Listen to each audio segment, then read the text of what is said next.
Nomination জমা দিলেন নদিয়ার রানাঘাট লোকসভার তৃণমূলের প্রার্থী ডাক্তার মুকুটমণি অধিকারী। বুধবার সকাল সকাল মন্দিরে পুজো দিয়ে কৃষ্ণনগর গভর্নমেন্ট কলেজ থেকে এক র্যালি করে তার কর্মী সমর্থক নিয়ে বের হন নমিনেশন জমা করার উদ্দেশ্যে। এদিন কৃষ্ণনগর প্রশাসনিক ভবনে তার মনোনয়নপত্র জমা দেন। এদিন সাংবাদিকদের প্রশ্নের উত্তরে তিনি বলেন, নদিয়ার মানুষ এতদিন দুঃখ কষ্ট পেয়েছেন, তার অবসান হতে চলেছে।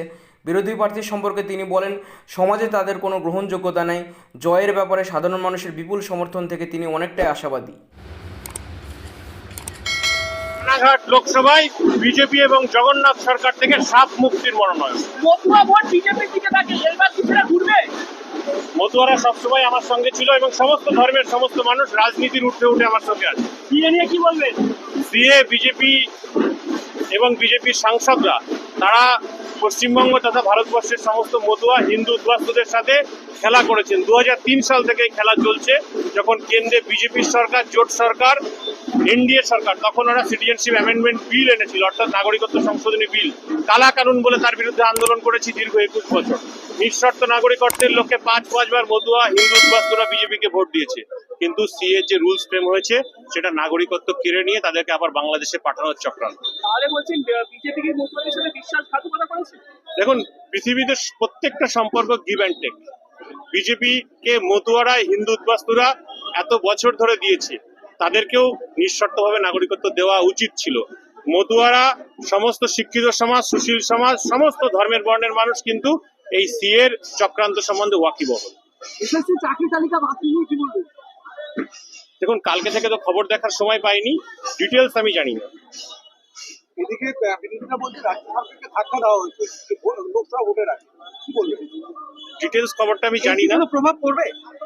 দেখুন, একটা বিষয়, রানাঘাট লোকসভার ক্ষেত্রে রানাঘাট লোকসভার মানুষ সবসময় না আন্দোলনের পক্ষে।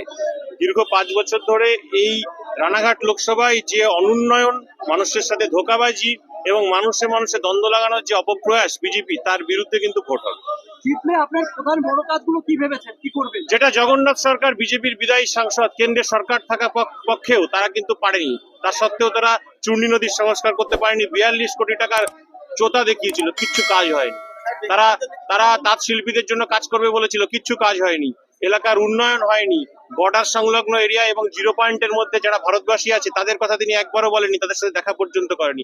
সমস্ত সমস্যার সমাধানের জন্য আমি সচেষ্ট থাকবো। তাঁত শিল্প শান্তিপুরের পাশেই আরবান্দি, সেখানে প্রাক্তন বিজেপির বিদায়ী সাংসদ জগন্নাথ সরকার, যার বিরুদ্ধে নারী ঘটিত থেকে শুরু করে বিভিন্ন এইমস থেকে শুরু করে বিভিন্ন দুর্নীতির হাজারো অভিযোগ, সেটা শুধু তৃণমূল কংগ্রেসের পক্ষ থেকে নয়, চায়ে দোকানে, হাটে বাজারে, অলিতে গলিতে আপনি কান পাততে পারবেন না।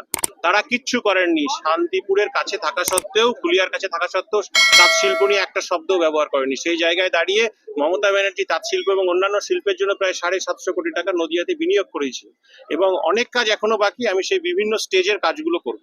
যদি এখনও আমাদের খবরের দর্পণ চ্যানেলটি সাবস্ক্রাইব না করে থাকেন, তাহলে এখনই সাবস্ক্রাইব করুন, সঙ্গে বেল বাটনটি ক্লিক করুন আর পেয়ে যান সব খবরের দ্রুত ভিডিও আপডেট।